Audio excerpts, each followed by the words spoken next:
This is Fantastic Force 336. It's written by Simon Walterson, and it is the third part of the Acts of Vegans tie-in, which is one half comedy bonanza and one half tonally clashing political debate. Both those aspects continue into this issue, but we also have the makings of a traditional superhero story where we have got the Fantastic Force. They eventually fight a Mazo. I like that bit at least. The art for this one is actually by Ron Lee.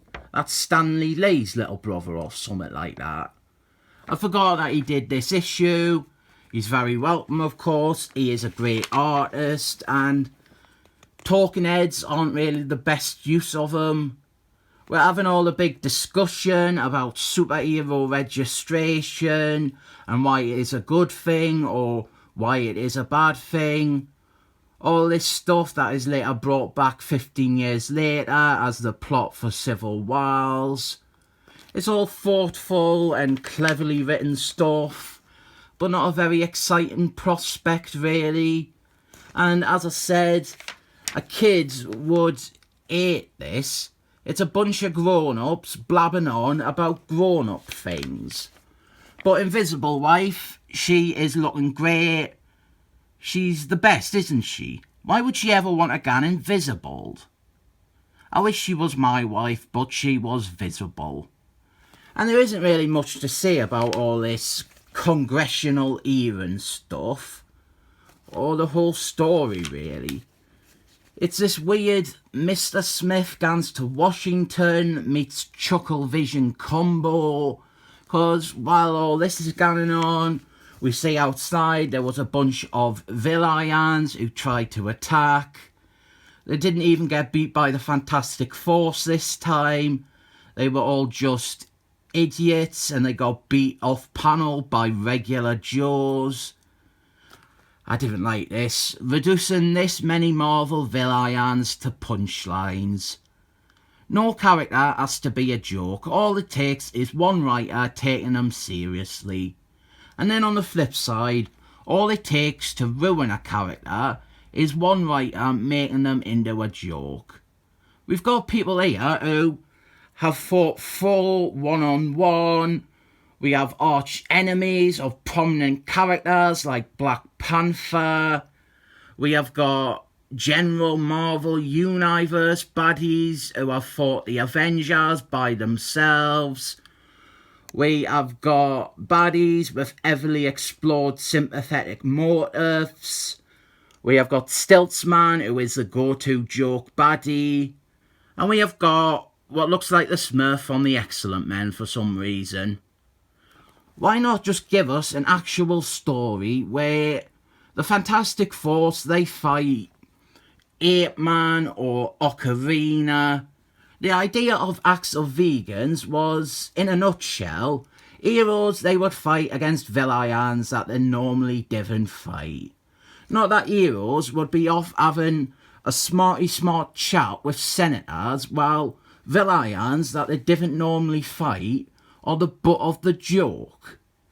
Eventually they decide to just bench the old Superhero Registration Act, and it's never mentioned again until Civil Wars. So that was worth 3 issues of time, wasn't it? And it seems like the Fantastic Force, they have won. But then they finally bothered to have a proper Acts of Vegans story. They work out that someone has been monitoring them and spying on them, and it was them who directed all them goofy baddies at them. We have got a great shot of the team here by Ron Lee. The Thing, he is wearing his exosuit, his armoured costume, and that makes it look like he still has powers. At this point he was depowered. And they go off and they confront a saboteur, and unsurprisingly, it is Mr. Doom. And this time, since he is part of the main Acts of Vegans secret council of villains, he has sent a Mazo after the Fantastic Force. And it's finally a fun, serious superhero fight. We have got the Fantastic Force. They're gunning up against a baddie that they haven't really fought before. And now you have got us. This is going to be a lot of fun. I cannot wait. So the Thing, he punches a Mazo, and then that's it. I really, really wanted to see more of that. I remembered it being more. 2 pages isn't enough. Then the end is we have got some more goofy super baddies jokes about how 2 water-based baddies, they're both showing up at the same time and they're getting distracted arguing with themselves. Joy. I always remember this story quite fondly. I'd think of it as like a fun little story with a bit more to it, but on rereading this, I definitely think I had oversold the quality. It's sadly not very good. It's like a single issue premise dragged across 3 issues with some really jarring tonal problems. It's not awful, it's just underwhelming. It's another comic that you are better off just imagining rather than actually reading. Read the first part really, that's all you need to do. The rest is quite repetitive and, dare I say, boring. I rate this 7 thumbs up. I hate doing these edits, but looks like it was meant to be Owlman from Daredevil, not the Smurf from the Excellent Man.